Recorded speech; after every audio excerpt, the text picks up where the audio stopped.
Hello, everybody, and welcome back to the New Hampshire Business Show. My name is Chris Pastrana, and today I'm here with Mark Mayall of On the Mark Business Advisors. So before we start, I'm going to do a quick word from my sponsor, and that is for today for Audible.com. So Audible has 180,000 books to choose from. There's no reason not to jump on and collect one for yourself. Go to nhbusinessshow.com/audible and start your 30-day free trial with your one free audiobook, and start getting smarter today. Okay, how's it going, Mark? Thank you, Chris. I guess I'm still sleeping. Yeah. Thank you very much for having me here. It's a great setup, and I appreciate your time today. Yeah, absolutely. So let's kind of get into this a little bit. Let's talk Sure. about you, your past, what kind of got you to start your business, and where you are now. Well, I've had two career paths. Years ago, I started working for a company called Digital Equipment Corporation, and I started there actually as a cable assembler. And one day they needed somebody who was young and strong to pick up power supplies. So they called me down the shipping dock, and I started packing power supplies and then driving a fork truck. And I had money, and my friends were in college, and they had no money until they started doing internships. And then they were making 3 and 4 times more than I were on a summer job. So I started going to school, and digital paid for my economics degree, my finance degree, my master's degree, tuition and books, which huge. And about halfway through my career, I switched from manufacturing into finance because I started working on budgets in a manufacturing role as a supervisor.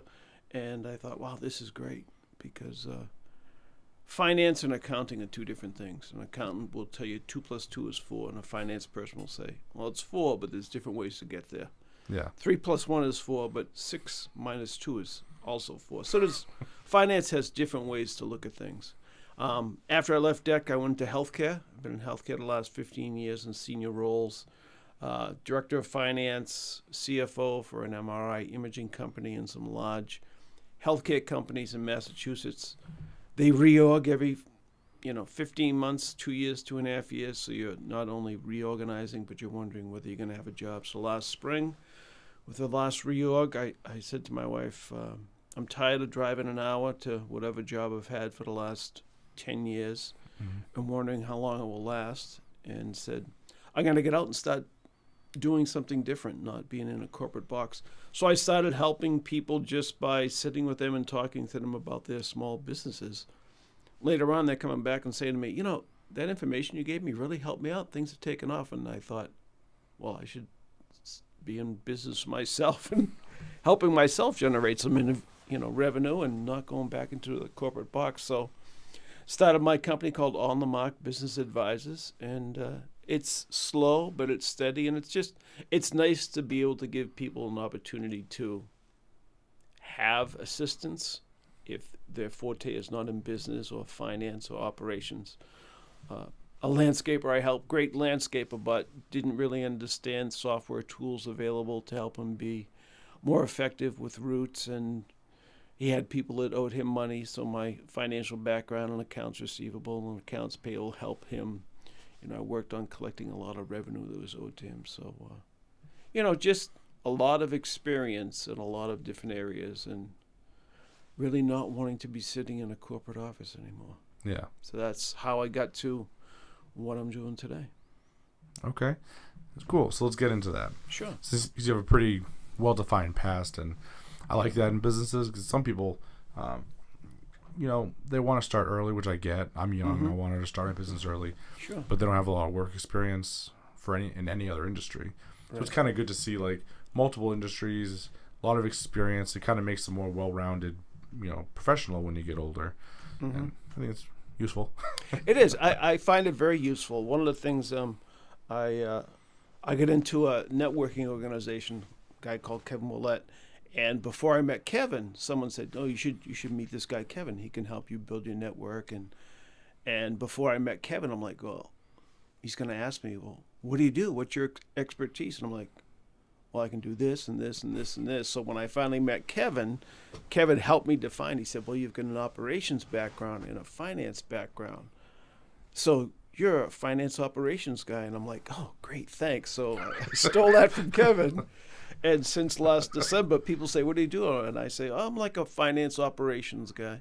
But your point is very, very good. I mean, people who have a specific job or are building a business and are younger don't have a tremendous amount of experience, whether it could be marketing or finance or just any of those areas. And, as you get older like me, you just have an ability to do a lot of different things. And it's really rewarding to see people who are younger have the ability and the desire to grow a business and be able to help them out. And, I hope, I can help you, help a lot of different people. And sometimes it generates revenue for me. Sometimes it doesn't. But at the end of the day, it just feels good to try to help people out. Yeah.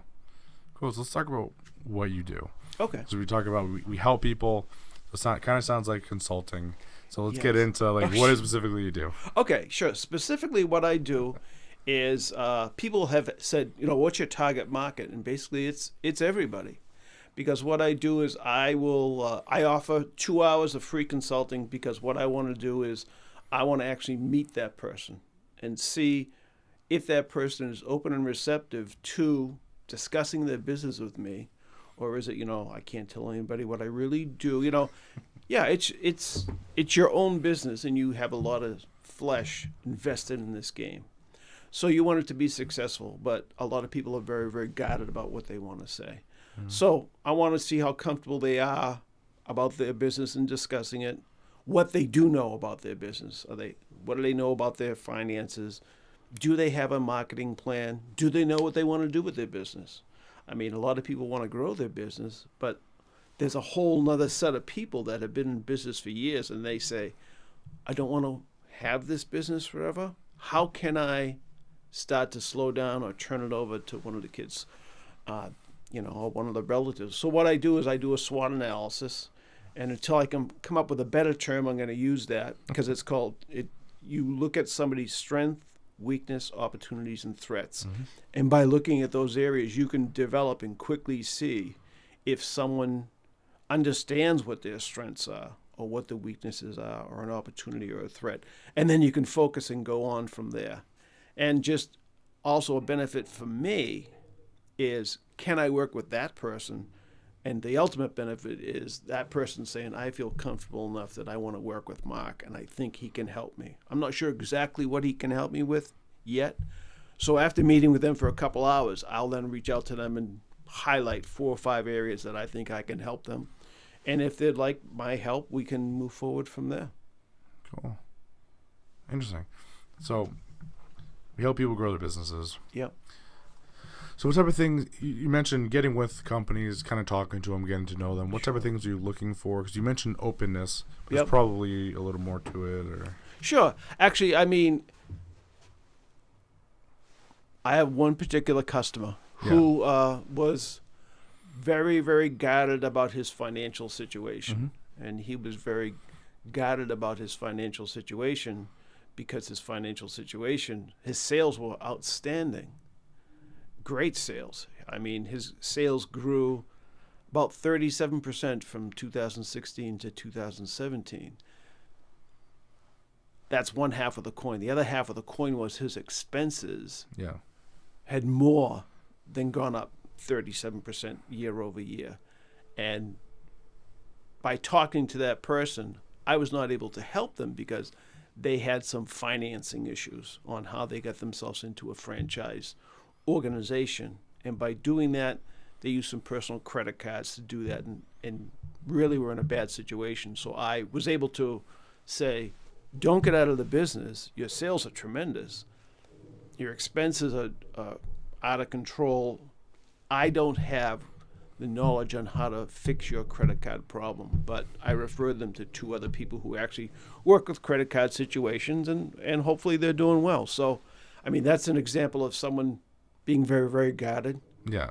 And then there's other people who I have a painting business. I also own real estate. I'm thinking about opening up a coffee shop. And it's like, okay, you can't give 100% effort to 3 or 4 different things. What do you really want to grow? Do you want to grow your painting business? And these other things can be nice to do, but while you're worrying about your real estate, or you're worried about building a coffee shop, who's watching your painting business? Yeah. So helping them to really be able to focus. One particular person, trying to talk to them. The phone's going off. They got one eye on email, one eye on the phone, and just saying to them, shut off your phone, get away from your computer. Let's go over here. We'll grab a cup of coffee. In 20 minutes, I'll be able to let you know what I can help you with in the next 3 or 4 days. Mm-hmm. That'll help me go out and focus on what I need to focus on. And this 20 minutes is going to save you a week's time. So, there's a lot of different situations of being able to understand challenges that folks have. Yeah. And you bring up a good point, and that's focusing. Yes. Because I hate the, what's the term? Serial entrepreneur, whatever. Could be. And I disagree with it entirely. Because I had someone tell me, you're a serial entrepreneur. And I'm like, no. Tell me more about that, because that's a new term for me. Okay, serial entrepreneur means you're an entrepreneur with many businesses. Oh, okay. So, serial killer, multiple. So, hopefully not the same thing, right? yeah. So, and someone tell me, you're a serial entrepreneur, because I do dabble in different things. Right. But I'm like, I don't like the term, because a lot of times it's unfocused. So, when I started seeing better results here, it's I let everything else go. Yeah. And I'm like, okay, I'm just doing this. Mm-hmm. So all I focus on is the New Hampshire Business Show. Right. And then I do run into people who are like, oh, I'm doing this and this and this and this, and they can't gain traction anywhere because they're so split up that it's like there's too much going on and they can't focus on anything long enough to actually like push it forward. Right. If that makes sense. Exact sense. One of the things that I've found out about in the last 6 months or so is someone recommended to me a book called The Pumpkin Plan. Okay.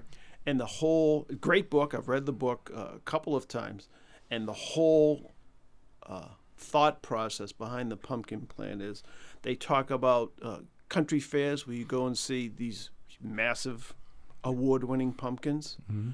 So these people grow these pumpkins. There's a special pumpkin seed you can buy. It's about $1,500 for just 1 or 2 seeds. Wow. But you plant the seed. I know, that's crazy. It's like, I think that was the price of my first used car. Anyway, you buy this pumpkin seed and you plant it, and all you focus on is nurturing that pumpkin. Mm-hmm. If there's any weeds that get in the way, you get rid of them. If there's some other pumpkins that are nice but not as nice, you get rid of them. I mean, your focus is growing the best pumpkin, an award-winning pumpkin. Like, I am going to grow this New England Business Show to be the best business show that it can possibly be. Yeah. And if you have things that get in the way, other distractions you might have, it's like, okay, can I just focus on this and make this the very, very best that it can be and not allow distractions? And focus is a huge thing for a lot of people. Because another big challenge for someone who is in business is they do have to do everything. Yeah. It's like, I got to figure out a marketing plan. Who's going to the post office today? I haven't been to the bank in 3 days. It's just, sometimes it's you need to hire an administrative person a couple days a week to take care of all that stuff that needs to get done when you're running the stuff that you can't teach someone to do. Mm-hmm. So focus is very, very important. Yeah. And I would say even especially important for entrepreneurs and new businesses, because I will say there are points where if you look at big companies, they can kind of pull their attention away and do other things because they have so many more resources that they can appoint really talented people onto those new tracks and kind of take care of them. Yep. So that's when you see a lot of Mark Cuban, Jeff Bezos, where they can have multiple things going on because they have so much money they just throw resources anywhere they need to put it. Absolutely. But that's not, us, where we have little businesses. Right. We really need to focus on one thing at a time until you become the next, Mark Bezos. There you go. There you go. Yeah, Jeff Bezos. Yeah. And it is really, really interesting. I think, with a small business, money doesn't grow on trees. We all know that. So everybody is watching their costs. And I think one of the things that a good piece of advice I got is I said, well, I'm going to be on the mark consultants. And my friend mentor said to me, Well, people think consultants cost a lot of money. They think that consultants is spelled with a dollar sign, and it's not. But that's the whole premise around my business is I've worked the 50, 60 hours a week. I'm not looking to make a killing. I want to just be able to be comfortable. And comfortable doesn't mean fancy cars and big houses or a vacation home and stuff like that. It just means, the ability to help people and not have them think it's too expensive to get help. Because ultimately, if you're not successful and you don't make money, if I'm helping you build your business and I can't help you build your business and increase your revenue, I mean, there's that invoice to Mark I have to pay. And as you start to pay that, you think, well, what has he done to help me grow my business? Mm-hmm. It's much easier to write someone a check if you say, they helped me out. Yeah, I'm very happy to write them a check and pay this bill because what they have done has helped me out. So, I mean, I think one of the big things is people can think that someone who's going to coach them or give them advice in their business is out to just see how much money they can mine out of their company. Mm-hmm. And that's not the case for me. I get a lot of satisfaction out of just helping people out. Yeah. So that's pretty cool. Thanks. Okay, so a new company approaches you. So I always like getting into these little scenarios we can talk absolutely. A little case study. Yeah. So a new business comes in. Yeah. They're looking to, either get started or they just started. What should they be focusing on first? Well, I think I talked with someone in Texas, and a friend of a friend of a friend said, I have somebody in Texas that's thinking about starting their company. Mm-hmm. So I got a little information from them. I got his phone number, and I called them, and I said, hi, Steve, it's Mark. How are you? He says, good. I heard you were going to call me. I said, yeah. I said, you got some time? And he was like, yeah. I said, well, let's chat a little. What do you want to do? And he said, well, I've been involved with security systems, like an ADT type company that, they set up home security systems. And he says, I think I'm going to get into this with a couple of my friends, and I'm going to do sales. We have one person who's really good. They're going to do the installs, and someone has, some business background. And so through talking with him, I said, well, do you have a business plan? They're like, well, we got this. I'm like, well, do you need financing? Because, I mean, a lot of places have a business plan. A lot of places don't. A lot of places or companies start them and then things take off and they never finish them. Mm-hmm. So it was, for a new company, it's, do you have a direction and do you have a goal? Do you know where you want to get to? And basically, can you do this without financing? If the answer is yes, okay, then that takes off the table you having to get capital. Yeah. Their situation was they needed some capital, so they did need a business plan. And one of the critical pieces of advice is that I give to anybody who's starting a new company, because I lived through it. Today, everybody is very, very excited about starting the business, and everybody's heading in the same direction, and they can work 40, 50 hours a week. So you form the company legally on paper, and that can be done fairly inexpensive. Yeah. This is what everybody is going to do, and this is what our roles will be. The very same day you do that paperwork, you should sit down and do the paperwork on how you will dissolve that company. Because 6 months from now, when your partner John and his wife had their first baby, and John's no longer able to work weekends and nights because he's helping his wife with the baby, or whatever the situation is that comes up, you may start to think, I'm still working 60 hours a week and John's working like 20. Yeah. And he's still getting as much out of the business as I am. So while everybody's still on the same page, very, very excited about what's going on, that's an easy discussion to have and put down on paper legally.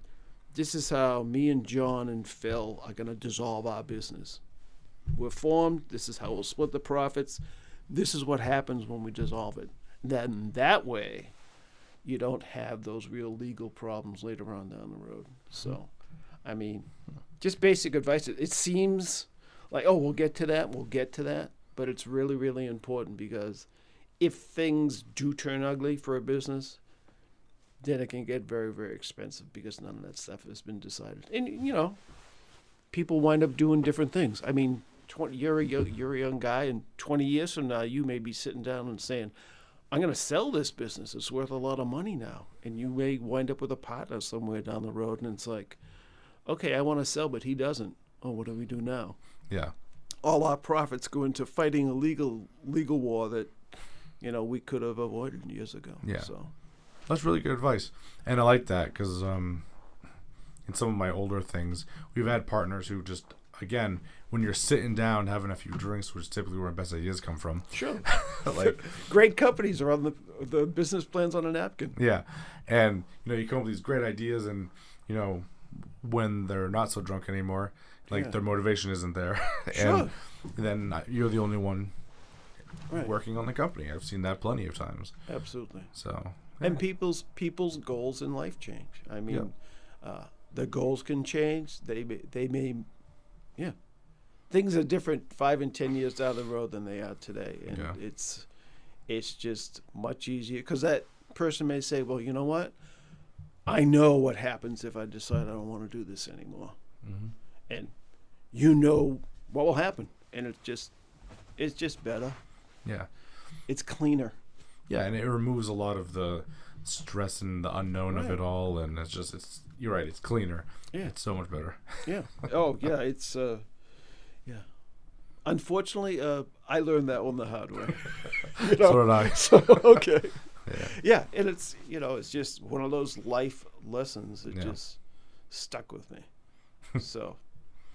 Yeah, like I said, it's a good thing to know. It's a good thing to have planned out there. So that's good. I like that. Yeah. And I like the point of just knowing what you want to do. Yeah. Because just because you start a business and you're like, oh, great. So we have the idea, we have the business, we kind of getting ready. I want to do this. Like, what do you want to do with the business? Because I've had people in here where I ask them where they want to go. They don't want to hire employees. They want to stay fairly small and just make a little bit of money.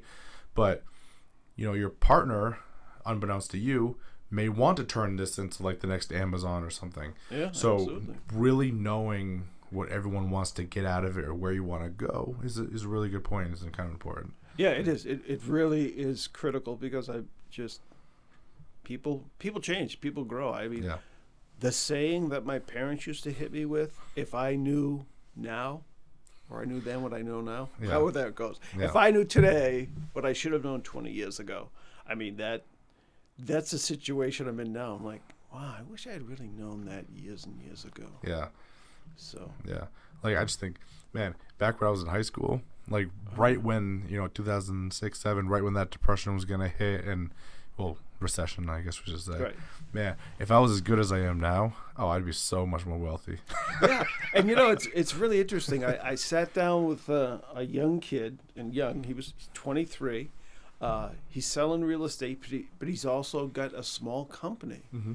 And, I didn't know how old he was. So we had been talking for about a half an hour, and I said, I'm sorry, I know I'm not sure how old you are. Can you tell me? He says, I'm 23. And I said to him, at 23, my biggest concern was, is it going to rain when the day we're supposed to play softball? Because if it rains, then we can't play horseshoes after the game. And it just, there's a lot of really smart, brilliant young people out there. Yeah. And I enjoy working with young people to see they can have so much energy and they just have such desire, and just, it's really great to be able to lend some of that old knowledge that I have to someone and just, hey, did you ever think about this? Or did you ever think about that? Mm-hmm. I helped a landscaper last year get into a position where he went out and bought a new truck at the end of 2017. It's the first time he's ever owned a new vehicle. Yeah. And right after Christmas, he wrote me a letter, like a recommendation letter. I didn't ask for it. I remember, still have it. I carry it with me, and it started out, I didn't know what somebody in healthcare finance could do to help my landscaping company. Yeah. And I'm like, okay, thank you very much. I appreciate it. And it's like, okay, if you pull a dollar bill out of your pocket, we can agree it's green. But you don't know if I made it through consulting, business advising, or through a radio show, or through a networking event, or being a painter. It's, profit and loss statement. I mean, they're all set up the same. Yeah. And you got your profit and you got your loss, and just understanding areas for opportunities. It's the dollar's the same, whether it's a healthcare dollar or a technology dollar. A P&L is a P&L. Yeah. And you can quickly see if there's an area that is way out of line. Yeah. Profits are great, wonderful, and expenses may be fine but out of control, and you can pick 3 or 4 different things, and let's have a discussion about this. Tell me more about this advertising budget. Is it worthwhile to be doing this advertising or marketing? I got involved in a program that I got to spend $1,000 a quarter on marketing. How's that working for you? Yeah, not so good. Or it's worth every penny that I'm spending. So it's like, I can see that because your profits are great. You must have started it around here because I can see over the last 12 months your sales really took off. Why?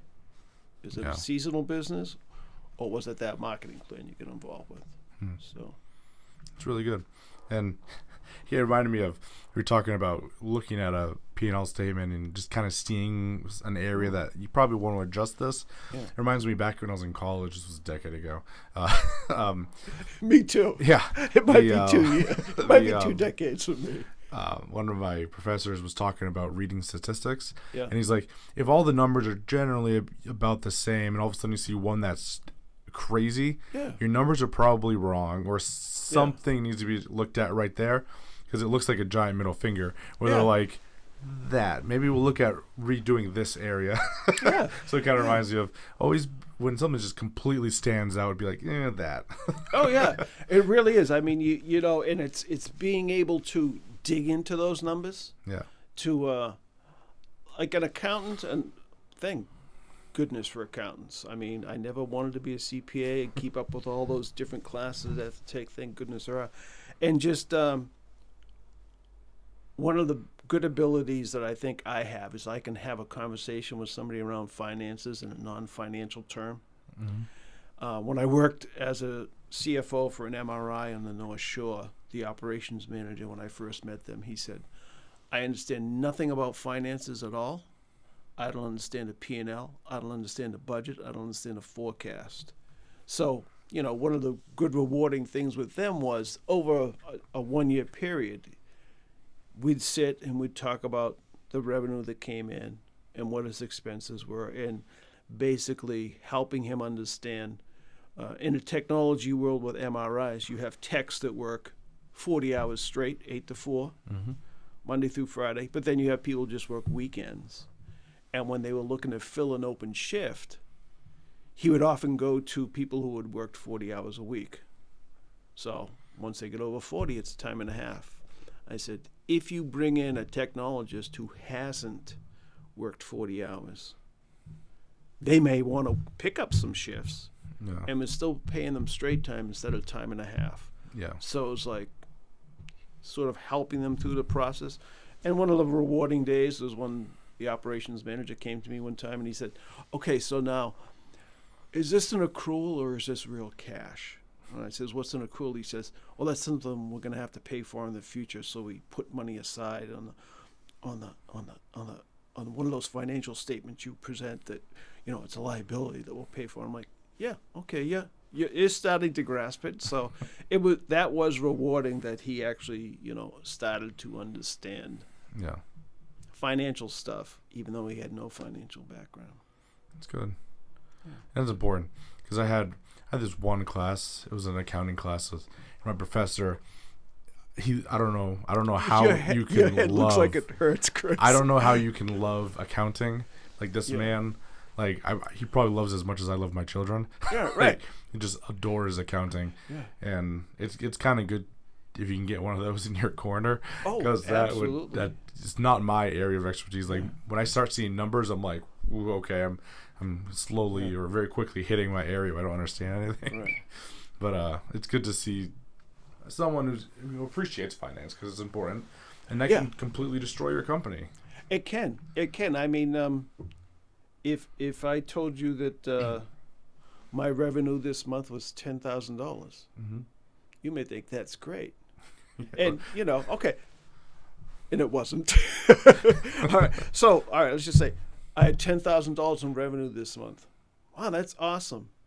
Actually, no, I had 10. So here's the story behind the $10,000. I had 4 customers that all owed me $5,000 each. Yeah.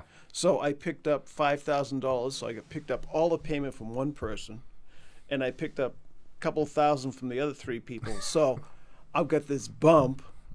10,000 looks like a great number, and until you start to hear the story of, well, I've got $40,000 outstanding in receivables from just 4 customers. So you got to take the time to understand what the expenses were. Yeah. I mean, in a landscaping business, April and May, you get a big bump in revenue because everybody's getting a spring cleanup, and it takes longer. And then during those summer months, when you're cutting lawns at $25 or $30, you got to do 10 or 12 lawns every single day, 6 days a week to keep a revenue stream. And then you see in October and November a big spike in revenue because everybody's getting a fall cleanup. And those typically pay much more. So you look at a landscaping business and you can say, I'm going to have a bump of my revenue early spring and late fall. Yeah. And if you've got a bump somewhere there in the summer, it's probably a very big job that they did, a lot of loam. Maybe they built some walls, and a particular customer had, a $15 or $16 or $20,000 job. So the revenue for that, you really can look at it by week in a landscaping business because of weather and stuff. You almost do a daily P&L that you say, this is what it costs to send the crew out. This is your gas expense. You know what your utility expenses run on average per day. This is what you need to average each and every day so you're at least breaking even. Yeah. So it's finances sort of, for me, it's understanding whether a number is good or bad. So $10,000 could be great revenue for a month, or it could be people paying you for money they owed you, or your average revenue could be $20,000 a month. So 10 is really not a good number. So yeah, you gotta spend the time to really understand whether it makes sense or not. You have a big bump in a marketing expense for a month. Well, that marketing expense is not just for March 2018. It's for the entire year. So, and that's where you can see the accounting side of it. Is you can spread that expense over the whole year and level it out. So that's where your accountants can help you with those financial statements. But at the end of the day, helping understand the numbers and why it's good or great or it's a concern. Cool, awesome. Well, we're getting right about to the end of this. We're in about 40-something minutes. Sure. So we were getting right there. So how do people get a hold of you? The way they can get a hold of me is they can give me a call. My phone number is 978-590-9642. That's my cell phone, which I carry with me. All the kids are out of the house, so nobody else should answer it besides me. Or they can send me an email and my email is Mark, with a K, it's MARK, at OTMBA.com, On the Mark Business Advisors. My wife came up with the name. I wasn't sure what she says, On the Mark sounds good. So, on Mark at OTMBA.com. Cool. Or my cell phone number. Awesome. Yeah, this has been fun, Chris. I appreciate it. I love this setup, and I'm looking forward to continuing to meet with you and seeing how we can help each other out. Definitely. I appreciate your time. Yeah, we had a lot of fun. Yeah, it was good. Thank you very much. Just want to thank Mark again for another great interview on the New Hampshire Business Show. Now, before we go, I want to take a quick moment to thank Project Quoting for sponsoring us today. Now, Project Quoting is cloud-based software for people like landscapers, pesticides, anything that works on the outside of a house. And what you do is it really helps companies with streamlining their quoting, their bookkeeping, all these things that they don't want to be doing. They want to be out there working. So jump on over at nhbusinessshow.com/project quoting and check out your 14-day free trial today. And then I guess no pressure, no hassle. You get 14 days to test out the system. And if you like it, awesome, sign on. It's only $39.99 a month, I want to say. and it really helps your business. And it's a great new product that just hit the market very recently, so you'll be the head of your field. So check it out, nhbusinessshow.com/project quoting.